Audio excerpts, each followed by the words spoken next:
How's it going? Found some awkwardness on this dial, as you might have saw. Pitching changing. Wasn't planning on doing that. Yeah, Model Cycles is back. Managed to borrow it again, which is very nice of my partner. Just kind of picked it up and craftily walked across the room as she was panicking. What are you doing? Where are you taking that? But yeah, I'm kind of like trying to do a few little sketches and kind of got some slow sort of I don't know, dubby meets like early AFX stab kind of old caustic window kind of thing with I don't know, real hybrid kind of pattern track sketch. God knows.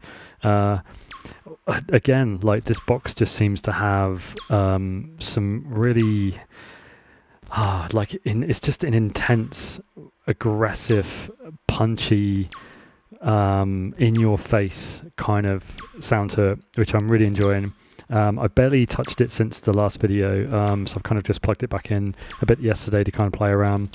Been jumping around between various venues watching my partner play, so been a bit sketchy with doing some videos and just getting in the studio, that and some rewiring and bits and bobs. Got a nice IKEA shelf today to put some equipment on for the rotating carnival that is equipment spot, focus spot, whatever this is, just to focus in on a particular box. So super excited about that. It's just something really nice about having like a space. I think I get more excited about a space to work in than I do about the machines often. I always think, machines are just tools and they're very exciting to use, but there's something about all this white space. It's lovely. I'm kind of getting in my head around a little bit the like where stuff is on this and how kind of stuff behaves. As you might have saw, like I mentioned a minute ago, just the switching between certain menus and pushing and those kind of awkwardness where maybe those aren't meant to be parameters you change live. Like presumably these are kind of like your more obvious ones. But I always like the menus because they kind of create some, they just sound interesting, right? They just sound kind of cool. So finding my finger hurts from pressing these buttons. We're just holding it down, like holding that number 7 down. It's really hard work. But it's not a bad thing. It just kind of shows like what you might be more willing to do and not willing to do and how that influences the outcome. So I'm always finding maybe, if I'm having to push something really hard and it maybe that affects the sound. It reminds me actually, I have a Roland R8. When I first got that, it was covered in like sticky, I don't know what, like it's just probably grime and dust and moisture, just kind of all the buttons were just clicking from goop. I took it apart. I just hate taking stuff apart and cleaning it. It's just, I just want to make music really. Maintaining stuff is just a nightmare. But yeah, I took it apart, spent like the day just kind of taking all the components out and and all the sheets of circuit boards and stuff and just kind of cleaned it all down. And the reason I mention that is it's just so enjoyable to use now, and the music I make on it versus when it was sticky, just a completely different world. So these tough buttons, I wonder how much of an impact they have. Small little things, you might not even consider them, but they do make a difference.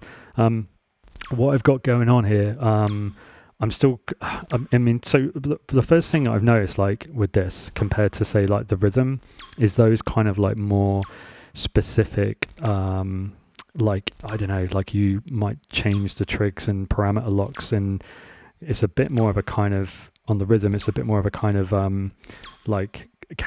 calculated a little bit. You can kind of change. Like you can change the settings on the encoders, and you've got more visual representation of where stuff is going. So your kind of mental map of what's going on seems to be sort of increased. Whereas this, it's sort of, I think partly because of these buttons, like having to push them down and see what's there, and then it being a different indicator. So like it's like lights that this is being used, right? but how it's being used and what the parameters, you just kind of don't know. So it's quite interesting just to kind of that you kind of have, look how much pressure I'm having to push on this button just to hold it down. Look, it's like my fingers going white. Yeah, you kind of have to just turn dials and find out, which is not a good or bad thing, but it just changes everything. So I'm finding where like I might be able to kind of think about a little bit where I might put stuff with the rhythm. This I'm just kind of having to just constantly press buttons and just turn dials and see what sounds good, which is really cool. So just getting loads of stuff in there, loads of sounds in there, and then just kind of like, I don't know, it feels a bit like I'm trying to think of a good analogy. I'm really shit at analogies, but like it feels like I've got like a bunch of stuff that's sort of in a shape, and I'm just kind of having to push it and pull it and twist it to try and get it into a kind of spot that kind of sounds good. And you're kind of like, you don't know what that sound good is yet, right? It's not like, or at least how I'm finding you use it. It reminds me of, if you've ever used Korg Volkers, that kind of like approach where you've just got to record your parameter changes in on the fly, and just kind of get a rough sort of, a bassy bit, and then it might move to a high bit, and then, maybe it changes the pitch, and then you just start like chipping away at it and seeing, where it kind of ends up. I'm finding that's the kind of approach I'm sort of using with it, primarily just to get like, I just want to get some sounds going because I feel it just sounds so interesting. It sounds so good. I just want to hear it and then be inspired by it. And then that sort of, decide the direction for me. Not, I'm going to make like this. Like I didn't sit there and think I'm going to make an AFX caustic window dubby kind of thing.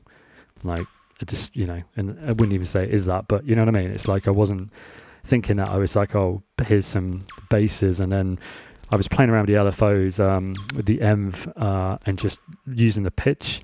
My God, like all those stabs and the kicks to get, like, it's obviously got that kind of, sweep and contour and things with settings anyway, but getting that on the pitch, and you get some really sharp sounds, like going up into the higher registers and then dropping down, and extending the note as you saw, holding this down and then changing the length. I don't know if this one's, is it muted? Yeah, it's muted. Changing that length so you get that really long stab, really makes quite, I don't know, sounds pretty cool. The other thing I had was, I think I had on one of them, like it's reset, and some of them I haven't. Don't know. Still kind of finding my way to menus. I thought it was reset. Do you know what? Maybe it's another one because I've done a few today. But yeah, pretty interesting. This pattern, there was an interesting thing here with the this extended note that you might have heard. Just holding that length down, and what I've got is I think they're like trigless triggers. I don't know this Elektron's terminology. I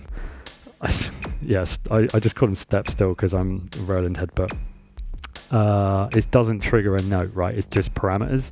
So this is kind of doing a pitch change on this. It's not triggering a note, it's just changing the pitch of one should it land on it. And then you can kind of change the length for this one, so you get that doo-doo, which is quite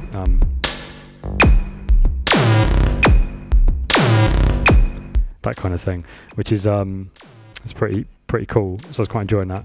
And you have to kind of push it down to like move it quicker. But then what I'm finding, as you might have saw, I was releasing the note as I was releasing the button, because they're so fucking hard to push probably, releasing the button, and then I still had the encoder down, so it was like flicking to this one and then turning. So I don't know whether it's oh no, look, it's because of that, look. Yeah, that's what it is. Okay, so we're working this out. So if I lift this button off, so I need to lift the button off, the trigger off first, and then I can kind of change this, release the button, and then we're good. So that's what it is. Little things like that I think are quite interesting, just because it changes your kind of motor skills and your rhythm around like the device. I was chatting to someone on the Elektronauts forum today briefly about they were saying about how big the 909 is compared to, and people often they were saying that often people forget how big they are compared to sort of like other equipment. And the thing with that bigger size, you've got this sort of like I don't know, it feels like a big sort of mechanical box that you can sort of move around, and it feels like I've not used an MPC, but it reminds me of that. You've got the big kind of like cushion rest, and you kind of like there's a whole sort of what's the word I'm looking for? Like the design is very much with the mind of how you want to reach stuff and how you want to do it. Elektron are really good at designing, I think. And for such a small space, I'd say that the dials are much more spaced out, say, than the 909. And like if you've used 606s or 808s even, they've got these like piddly little things. So it's quite a flip from that, small boxes, but arguably more space. But what that does mean, you've kind of got like a lot more at your disposal in a really small area ultimately. And even just a small screen, it's sort of like I find menus that are really sort of have a lot of real-time feedback. You tend to just be looking at them, or at least I do. I tend to just be looking at them a lot because I kind of need to, especially with encoders. You're sort of playing a game of like, it's like literally you're playing a computer game. You're trying to like an old platform game, or there's a kind of visual timing thing going on, as opposed to say when you sit with the 909, for example, it's just like you're just sort of in a daze. You're not really looking at anything. You're just sort of like moving around. Very different. Not again, not better or worse, just really different. So I've been quite enjoying it, just switching around. And I think this rotation thing, I've been really enjoying just having a focused area to work on one particular thing, and all those things I just mentioned, the size and everything, and the buttons and the feel, and then the sound, just to be able to have a more direct comparison with the next box. So I'm very excited to use the rhythm again. I haven't used it the last video I did with the rhythms, how long ago I plugged that thing in. So I'm really sort of, some of the stuff I've been practicing, well, not practicing, but like learning with this, having to record on the fly, like the Korg Volkers, thinking, how I don't really do that in the rhythm much. I don't know why, but again, it's maybe just the way that it's designed. So it's been really, really cool. More the reason why you should try and find somebody who's got more money than you and borrow their stuff, save having to buy it, because it's sort of change. It's just such a change. It's such a change, and maybe clearing some space in your studio just to try this like one spot. I mean, I wish I'd done it a long time ago. So, little sticker. I might put some stickers on this table. Get rid of the space. But yeah, it's pretty cool. I've been doing loads of stuff with the like the nudges as well, just to kind of have some lazy nudges. I don't know. Yeah, you can see it's lit up. So I can't really, if I just touch it, I guess it's not gonna, yeah, okay. I can just touch it to engage that window and you can see.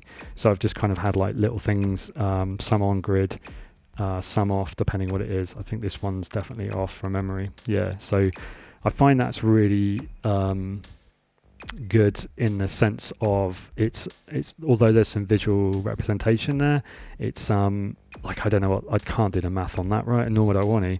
So I'm just kind of having a sense of like what it feels like, and also just the overall tempo, really slow, but you can kind of then cluster stuff up. So something I've been thinking about recently was really through having to think about these videos, actually, that how the overall tempo isn't necessarily the tempo of the track so much. It's just more the kind of the how many, like how quick that repetition is. So you can, especially with nudging notes left and right, you can kind of create these little clusters of sounds, and then how quickly do you want to repeat that pattern, as opposed to being like strictly a sort of BPM, so to speak, that's all like locked in with a bit of slop or whatever. But pretty just interesting, considering I've done this for bloody ages and still just super excited about finding stuff, which is always amazing. There's some weird stuff about like what was it? It was something like I wanted to copy a pattern from one. Yeah, I wanted to copy a pattern from one track to a new pattern and a different track. So I wanted to copy like say pattern 4. I wanted to copy tracks 2's pattern from pattern 4 to track 1's pattern 5, if that makes sense, and I couldn't do it. I think it was just copying the whole thing, and I was trying some button combinations, but again, these buttons were so hard to push. I was just like, man, my fingers are hurting. Like, I'm sure maybe I just read the manual, it's probably easier. Whereas the rhythm, you can just tap away and until you find out what it is. So forcing me to work different, which is I'm enjoying. There was some stuff for the LFOs. Definitely the thing I remember picking up on in the previous video, and I wasn't sure if it was happening, but you can kind of like, it seems, at least, I need to do a bit more investigating, but it seems that you could adjust, like you can hold a trig down and adjust a dial when the LFO is turned on, and it will engage a different, for that step, I think it will engage a different destination. So it's destinations per step. I can't even think if the rhythm does that. I just don't know. So it's just, again, like the difference of how you interact with this box, and I'm thinking, wait, can I do that in the rhythm? I've never tried it. Maybe it's just a menu, maybe it's just a configuration, maybe it's a page that doesn't allow it. It certainly has some features the rhythm doesn't have, like, you know, being able to pick different presets per, like drum presets, or like machines, I think they're in the rhythm. Actually, I think this is the submenu, so it probably is machines, this little drum, presumably it's a little snare or something. Yeah, I don't know. What about these little cute icons? I'm kind of okay with some of them. I don't know. They've kind of put them into the graphics on some stuff, but I'm always wondering, like they've got it on the reverb, right? So you can turn, like, so the reverb size here, there's a graphic that changes it. But for me, if I kind of covered that up and I've got to look at a graphic, I don't really know that if I'm flicking between two parameters, right, or two extremities, say, but manually, like whether that's as useful as like having a number, just like looking for that 4 or something. So something I find I do a lot is like less kind of putting the parameters in there, so it's like automated, you know, and it's all tidy. I like just kind of being a bit sloppy with it and trying to, you know, you can kind of nudge the track to have more reverb or less reverb as you're kind of turning it, sort of thing. So if you kind of alternate in between short reverb size and a big reverb size, and then, or whatever the parameters, and then you can kind of, the structure of the track sort of evolves as you're exploring the sounds, which I quite like. I don't know if the graphics would help me with that or not, so kind of curious, but yeah, lots of cool stuff in there, lots of cool stuff. I'm still like really scratching the surface on, in terms of, not terms of like functionality so much, although I'm sure there's stuff I've missed, but just in terms of like what particular machines sound in particular ways. I find I'm gravitating towards like, where are we? We got like the kicks and the tones, and I think like the percussion one maybe, but I think tone and kick seems to be the ones I'm liking the most, because you've got so much weight there, but then you can also bring up like a lot of grit and high frequency through distorting and shaping it and whatnot. I'm not really, the chords, I've seen a few people getting excited about the chords. I don't know. What am I missing? Sounds really not very exciting to me. I've tried to use them, but sounds a bit too, I don't know. If I'd bought a synth and that was the chord, I'd probably change the settings. So I need to dig into that a bit more. Maybe some of you know what sounds good on it, but it sounds a bit too nice and tidy, whereas the kicks and tones, you can really get some grit going in on the bass and do some interesting stuff. So having said that, I'm not really doing much melodic stuff with this. I think one thing I really miss is being able to sort of tap in some notes, like the 101 style. The rhythm does it, like, I think they call it like step pattern creating, so you just kind of bang in the notes and then press play and it plays the sequence depending on how many notes you put in there. Don't think you can do that on this, which is a shame. So one way I've been getting around that, and this has kind of helped me find like different parameters, or how to change different parameters across a pattern, is I've just basically been it kind of locks it to whatever's nearest almost, or it doesn't do the gliding, I should say. So for example, if I sort of create, I'm just recording live and I start tweaking the pitch, it doesn't like do the glide between it, just whatever lands on that step, it like jumps it up, which I like. So I can kind of quickly get like a kind of pattern just by wiggling around on the pitch, and then kind of a combination of like turning off record, and then turning it back, changing the pitch a bit, and then turning it back on, and then adjusting the pitch quickly where I'm recording again. So for example, if I've got some low bits and then some high bits and then some medium bits, and then I think, oh, I want these medium bits a bit higher still, I can kind of turn the record off and then turn the pitch up high, re-engage the record, and then wait till I get to the bit I want to change, and then just wiggle this, and then I've kind of got some high stuff. So just a really quick way to get some notes in, and then kind of like knocking them out again should I need to. I think it has mute per step. It doesn't seem to have like a clear indicator of it being muted, but it definitely does seem to have them, because it changes the how do I do this? How do I get to that menu? Oh, I have to pick a step, don't I? Yeah. So it changes this velocity down to not to 0, but just lines, right? So it's disengaged. But so I think function trigger, and I'm muting it, but I'm finding I can't unmute it, which is a bit weird. So again, I probably just need to read the manual, but wait for about 10 years and I might do it. But yeah, I could ramble on a while for this, but I think it's going to be interesting just kind of revisiting this machine on a regular basis, and then seeing what new discoveries and sounds have kind of been evolved. I don't know whether I like this sketch that you've heard. It's got some interesting stuff in it. Reminds me of that Debris on Ghost International a long time ago. I used to listen to his stuff a lot. Just his early, like his first 2 albums, and I think the EP that he put out. I can't forget the guy's name. It begins with a T, I think. Todd Mullenix or something like that. If you like kind of lazy pre-fused 73 kind of stuff, but a bit more electronic, check out that early stuff. It's really quite